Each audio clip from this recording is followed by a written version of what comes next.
Hey everybody, back today with another mini message for you, continuing at the very end of Genesis chapter 18. Now, remember what we're going to read today always comes in context with what we've looked at previously.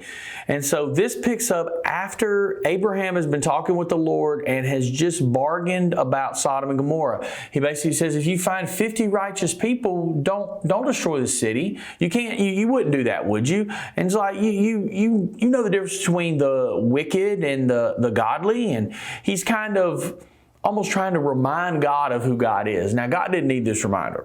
What was happening here in a lot of my thoughts is God was drawing out of him who he knew Abraham needed to be.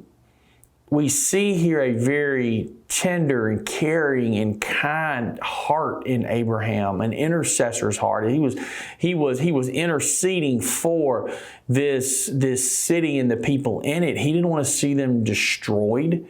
And so he continues to kind of bargain with the Lord, so to speak. So I want to continue looking in verse 27. It says, Then Abraham spoke again. Since I've begun, let me speak further to my Lord, even though I am but dust and ashes. Suppose only 45 righteous people rather than 50.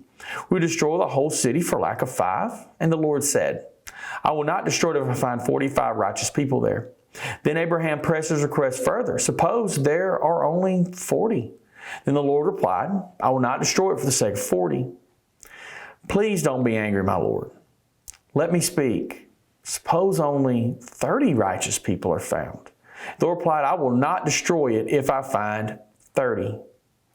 Then Abraham said, Since I have dared to speak to the Lord, let me continue. Suppose there are only 20.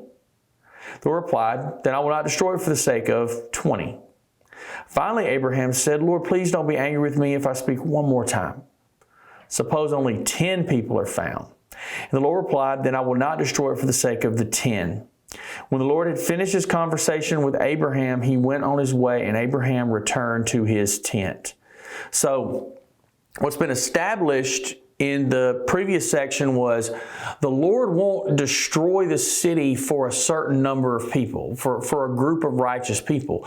So now what Abraham's doing is he's trying to kind of bring this number down as he's talking to the Lord. And what I like here is his conversation with the Lord was so specific. His intercession, which is kind of that churchy term for speaking or praying on the behalf of somebody else, was so incredibly specific. And I like how specific it was.